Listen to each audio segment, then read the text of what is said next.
নমস্কার বন্ধুরা, মৌসাম ক্রিয়েটিভিটিতে সবাইকে স্বাগত। আজকে তোমাদের সাথে শেয়ার করব শোলা কচুর যে পাতা থাকে সেই পাতার চিংড়ি মাছ দিয়ে দুর্দান্ত স্বাদের একটি রেসিপি।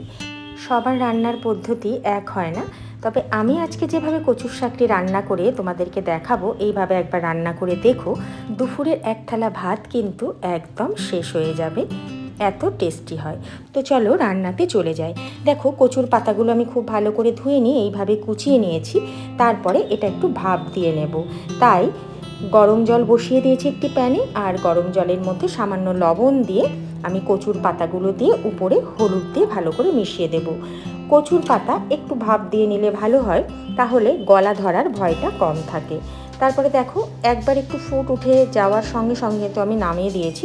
আর এইভাবে জলটা ছেঁকে নিতে হবে, বেশি ফোটালে কিন্তু কচু পাতার সবুজ যে ভাবটা সেটা থাকবে না। আর উপরে তোমরা ঠান্ডা জলও কিন্তু ছড়িয়ে দিতে পারো। আচ্ছা, এরপরে দেখো প্যানে আবারও সর্ষের তেল দিয়েছি। তারপরে তেল গরম হওয়ার পর প্রথমে আমি চিংড়ি মাছগুলো হালকা ভেজে নেব। ভাজা বলতে ফ্লেমটাকে হাই করে দিয়ে একটু নাড়াচাড়া করে নেব। বেশি ভাজলে চিংড়ি মাছ কিন্তু রাবারের মতন হয়ে যাবে, তাই একটু নাড়াচাড়া করে হাই ফ্লেমে নামিয়ে দিতে হবে। দেখো, মাছ কিন্তু আর ভাজবো না। এই পর্যায়ে এসে আমি মাছগুলোকে তেল থেকে তুলে নিলাম। কড়াই একটু পরিষ্কার করে নেব। তারপর সেই কড়াইয়ের মধ্যে আমি পরিমাণ মতন আবারও সর্ষের তেল দেব, আর দিয়ে দেবো হাফ চামচ পরিমাণে কালো জিরে। কালো জিরে একটু গরম হয়ে এলে দিয়ে দেবো আমি রসুন কুচি আর কালো জিরে একটু নাড়াচাড়া করে নেব। তারপর এখানে আমি পেঁয়াজ যোগ করে দেব। এখানে একটি মাঝারি মাপের পেঁয়াজ আমি কুচিয়ে রেখেছিলাম। এই সময় পেঁয়াজ দিয়ে তারপরে ফ্লেমটাকে মিডিয়ামে রেখে পেঁয়াজ আমাদেরকে ভেজে নিতে হবে। পেঁয়াজ খুব বেশি ভাজবো না, 70% মতন ভাজবো। দেখো, ফ্লেমটাকে কিন্তু মিডিয়াম টু হাই রেখে পেঁয়াজটা ভেজে নিয়েছি।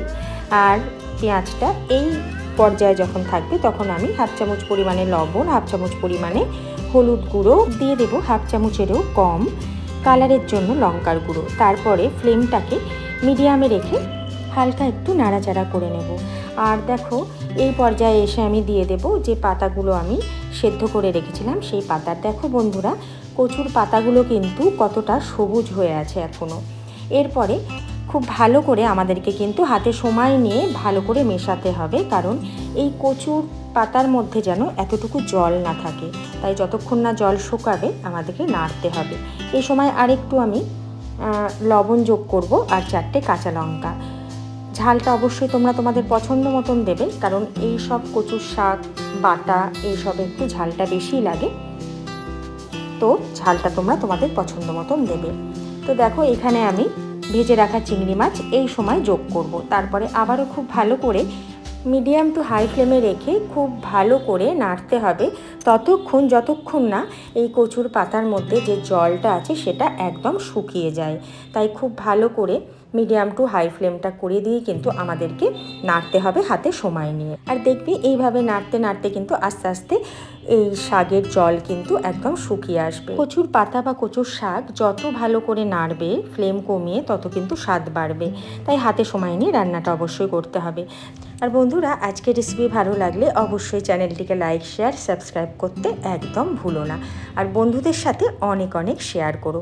তো আজকের কচুর পাতা দিয়ে চিংড়ি মাছের রেসিপি তৈরি হয়ে গেছে। গরম গরম ভাতের সাথে দুর্দান্ত লাগবে।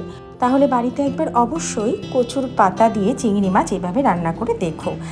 আজকের মতন আসি, দেখা হবে আগামী পর্বে নতুন কোনো রেসিপি নিয়ে মৌসাম ক্রিয়েটিভিটিতে। ধন্যবাদ।